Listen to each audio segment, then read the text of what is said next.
Hello guys, welcome back to another revisiting, and this is the final revisiting of this little series. This is The Lord of the Rings, The Return of the King. Yes, I am back doing another one and the final revisiting of the 6 movies in the Middle-earth saga. If you have missed all other 5 videos that I've done, please go back and watch them if you are interested, or stay tuned for the upcoming ranking of all of the movies in this series. And yeah, but here we are today, The Return of the King, arguably one of the, critically acclaimed best movies, not just in this series, but also one of the best movies of all time. It's one of the best fantasy films ever made. I watched, of course, the extended edition of this, so it's the first time for me ever seeing the extended edition, because I've never seen these before. So I've watched the entire series now, extended edition, every single version. This movie came in at just over 4 hours long. I think it was like 4 hours and 15 minutes. Crazy numbers there in terms of that. Was it good though? How did I feel watching it? Well, it was definitely different to the Two Towers. There was a lot more progression in the story. Obviously, the Fellowship is well and truly broken up. The Two Towers, they've kind of had their first taste of victory, and Sauron's armies have had their first taste of defeat. So obviously in Return of the King, it's very much a bit of a retaliation from Sauron's people, I guess. And, also it's the whole question of, will men come together to unite to destroy this bad enemy and stuff like that. And of course, the elephant in the room, Return of the King. Isildur's heir has been...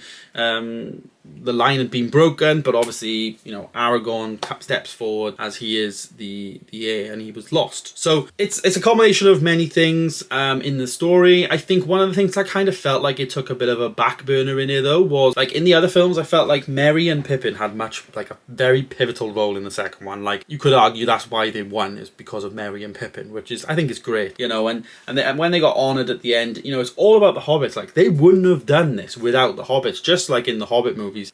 Bilbo was key to them beating Smaug. Without Bilbo, they wouldn't have done it, So it's funny how, like, the meaning of what Lord of the Rings is to me, I wouldn't have thought it's about, like, the little guy wins. You will instantly think, like, the big guy, strong, tough, mighty, all of that. But it's actually the opposite in Lord of the Rings. And I actually really enjoy that aspect of it. Like, the small people who are literally small people, very weak, not trained in anything, but they're the ones that get the stuff done. They are the ones that obviously carry the ring and take it deep into Mordor and all that, and obviously they are the ones that bring down Saruman and stuff like that. So yeah, I thought it was great. I've also started watching some of the behind the scenes stuff of it. Really interesting to see how they shot like a lot of the film. Even things like the horses were CGI that like Gandalf was riding. Like, I didn't think that would have been the case. He's literally just sat on like a white block, and then they add in everything. Like, I wouldn't have thought that at all. Like, I thought the CGI in this film was a lot better than Two Towers, which obviously it would be. It is progressing on in time. And during the early 2000s, I remember CGI getting insanely good. I mean, look at like Shrek versus Shrek 2.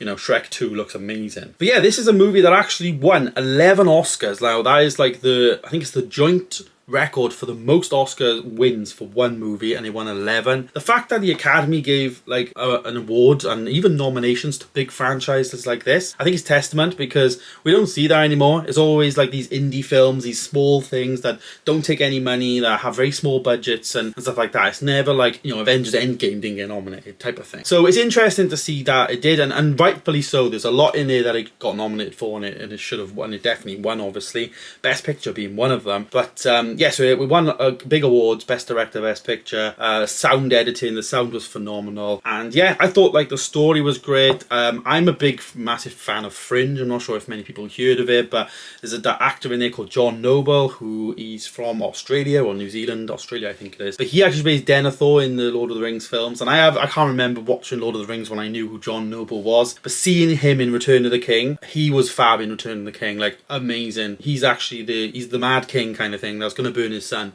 and then by the end of it he runs off the cliff and burns himself. But yeah, that's John Noble. He was brilliant in this. And yeah, like the whole franchise for me was great.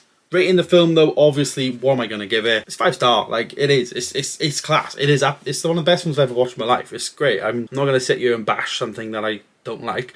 I think maybe in the ranking you guys might be surprised in terms of where I'm going to put certain films in my ranking, so stay tuned for that. But I think for Return of the King for me is, as I say, one of the best films I've ever seen. Rightfully so. It's really, really good. It's made me think, doing this whole thing, like I need to just watch one of these every now and again just to keep it fresh in my mind, because like I said, I probably haven't watched these for the best part of 14, 15 years, this series. So I do need to revisit Lord of the Rings a bit more. I watched all of them downstairs, so I didn't watch them in the room because the room's been getting done. So that is something I'd like to experience as well, obviously with the speakers and stuff like that. But it is what it is. I'll get to that another time. It's just no excuse in it to watch them again. So yeah, my plan right now is to watch the Ring of Power series, which is meant to be like a prequel of how the rings were made. And yeah, I obviously have never seen that before, so I'm fully educated now going into that. But yeah, there it is, guys. There's my revisiting of the Return of the King. As I say, in the next couple of days I will be uploading my ranking video. It'll be out on Wednesday, so stay tuned for that. But thanks so much for watching, guys. Stay tuned for more, and I'll see you in the next one. Goodbye.